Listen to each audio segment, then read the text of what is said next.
Hello, Rancor Lug. Today I'm here with Black Falcon Bricks, and we are going to be going over the Scarif mock that he coordinated. So what was your favorite technique used in this mock? I really liked the water technique, how like the bottom it's dark tan and then the upper is light tan to simulate like the dry sand versus the wet sand. Yep. I think that was a really good technique. Another question, what are some challenges you had while doing this? Well, I have trouble with, for me, I ran out of tan pieces, so I had to get a brickling order, and I arrived like a day before I finished building, so I was really lucky there.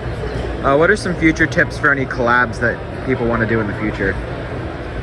Maybe start planning a little bit before. We start planning a little bit late. Gotcha. Now can you just walk us through the build real quick? So right here we have like the rebels just charging up against the Imperials. Yep. A lot of casualties right there. Yeah. We got some. Over here we got some nice explosions. Yep. And it's all lit up. It's a lot of chaos. Yeah. They even got the U-wing flying in. But yeah. And then section of Scarif. We got the stormtroopers as they try to push forward, and the rebels are stuck and pinned down in one position as the stormtroopers are enclosed from one side.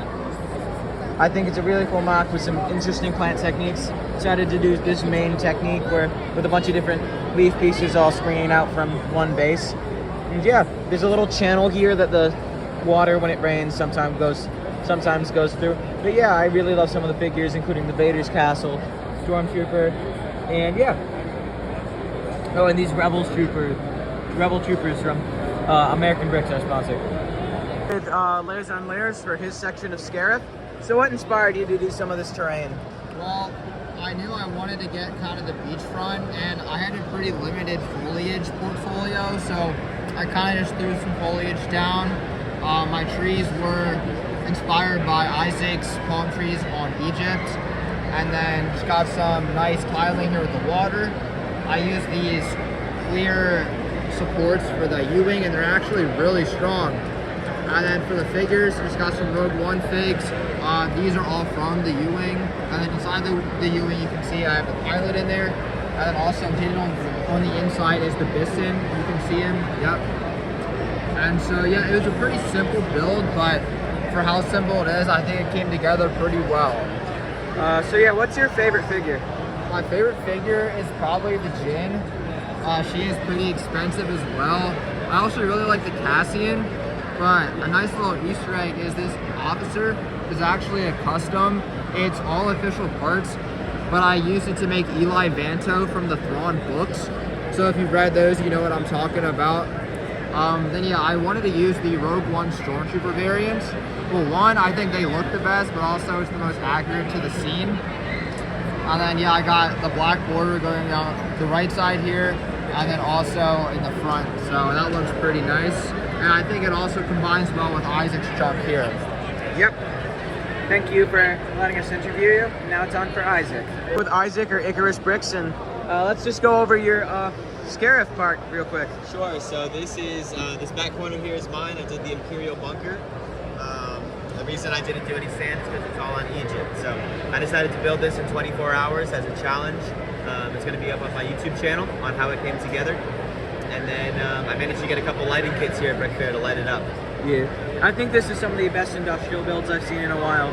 So what inspired you to make this? The inspiration was all of my palm trees, all of my sand, all of my water was already being used. So I knew I had to do something else for Scarif. I love Imperial stuff. I love Imperial architecture. And so I wanted to make it look super angled, super clean. I sketched it up beforehand. Also, this is supposed to be, like that, there we go. Nice. I sketched it up beforehand just to get an idea of what I wanted the shapes to look like. And then after that I started building. And I think it all came together in a really pleasing way, and it fills out that back corner nicely. Cool. So what are some like really cool figures you like in it? Yeah, so obviously the Shore Trooper is a standout for sure. That was an unintended pun. No, we've got stormtroopers getting blown up. I tried to use some really good facial expressions, some parts, like for example, this officer here is so shocked coming out of the door. And yeah, also K2SO, great droid. And then there's a bunch of figs on the inside as well. Yep. Well, so I'll get the interior last, but what are some of your favorite techniques on this build?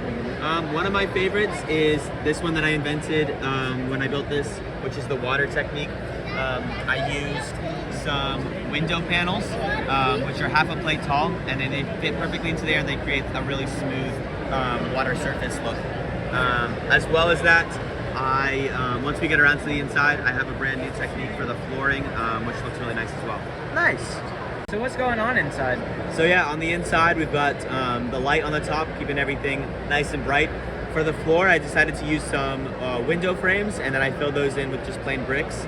And it creates a really nice grid pattern on the floor with some sand blue and light bluish gray. We've got a few stickered and printed pieces around just to make it feel like you're in the Star Wars universe. As well as on the left side, there's some control panels and some computer screens. As well as the blast doors, of course, so you can go in and out of the bunker easily. Cool. Thank you so much. No problem.